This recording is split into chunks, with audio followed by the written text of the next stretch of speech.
We are talking with Melissa Gould today, and that was a really, really wonderful conversation. I think Melissa is a screenwriter, a speaker, an essayist, a neighbor, and and a widow.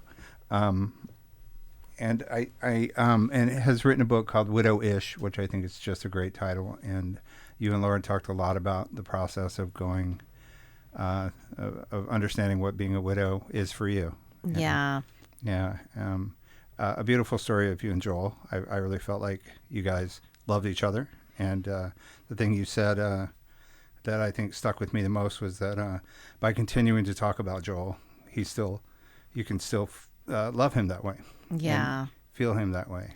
Yeah, I think it's just important. One of the things Lauren and I discussed was just this idea of death and grief in our society and not getting discussed enough. And I feel like maybe that's part of the reason why I just continue to share and tell my story, because that really is so meaningful to me. And it does keep Joel's presence around, and that's so important to me. That's beautiful, really. I mean, I think you're right. Like, I've lost my mom, my father, and friends, and we don't get together and talk about it like with people. We don't talk about what it's like, what the feelings are like, and there's no manual, I don't think. Right. And our Western society is really kind of depended on organized religion to give us some idea of how we're supposed to cope with this, but it's such a human thing.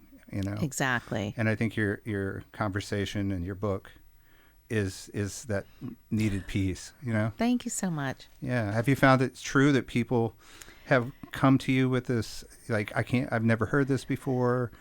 Oh yeah. In the beginning, I heard from young widows all the time and widowers all the time, because they would say things like, "My friends don't know what to do with me. My parents, their only experiences with their peers who are in their 70s and 80s, like, nobody knows what it's like when you're young." So it's, the fact that my story has resonated for so many people it's such a gift. Again, like, I never saw any of that coming, but it also makes me feel like I have done something to be of service that was really unintentional. I feel like I started writing my essays and ultimately my memoir because, as I discussed with Laura, it was the most healing thing I could have done for myself.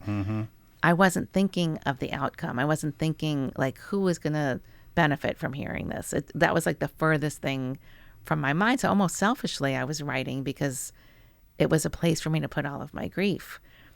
And then, like, the best part has been hearing from so many people for whom my story resonates.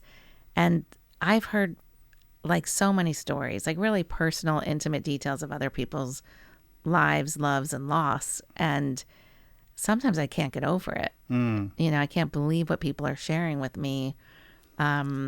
But they feel compelled to, and I appreciate it. It's an honor to bear witness to other people's grief. Sure. I think making space, like I was listening to you and Laura talk, and I was thinking about, having the space to be sad, but yet to love someone and speak without being overwhelmed by sadness. Like, I think grief and sadness are kind of like, grief is its own entity, and sadness is this result of it. But I think we get enmeshed into it, and without practice and without a community, it's difficult to separate the two. So most of it just lock up, Yeah, it is interesting, and as Laura and I were saying, like, I really was telling the world I was a widow, right? Because I was trying to make sense of it. Like, I could not believe that this was my life, right?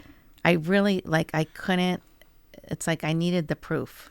And just for a little context on this, because I want you guys to go back and listen to this episode. It's really good.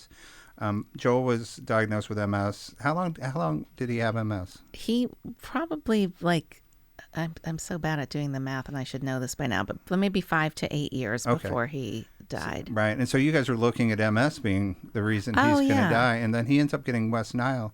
Well, wait, here's the thing, if I may. And passes in 3 weeks. Yeah. But people don't really die of MS. Right. MS is a quality of life disease. Yep. But it was affecting our lives for sure. The results of having MS can really be devastating. Right. My mother had MS, and my family prepped for her that end of life sort of challenge to live, and then she ended up getting cancer, and that would be the Oh, thing. wow. Yeah, the thing that actually ultimately, she decided that she didn't want to live with any longer, and I'm sorry for that. That's yeah, a lot. but she had her journey, and Right. I got to be a part of it, and I did learn a lot about multiple sclerosis as far as watching someone live with it, and so anyway, Joel was taking from you at a young age, and you were left looking in the mirror going, how did I become a widow? Right. And then society says, what is a widow? Like, I didn't even know that a widow was a marital status until my father passed, and my mom would fill out stuff, and she'd be like, single, married, divorced, widow. And I was like, widow? It's strange, yeah. right? But that's also one of those weird things. Like, I just started like a new doctor. My insurance changed. I had to get a new doctor. And I had to fill out all that stuff. And it's like, I check widow. I'm like, with the biggest X I can make on that.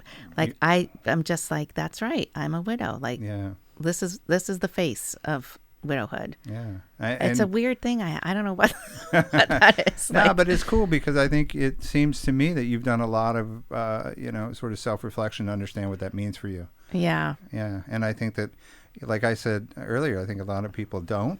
And they're scared of that idea. Like, what is it? Is it the idea of who I am, or is it who I am in this moment, right? Yeah. And, but it feels like you've really given people space to find out what it is for each.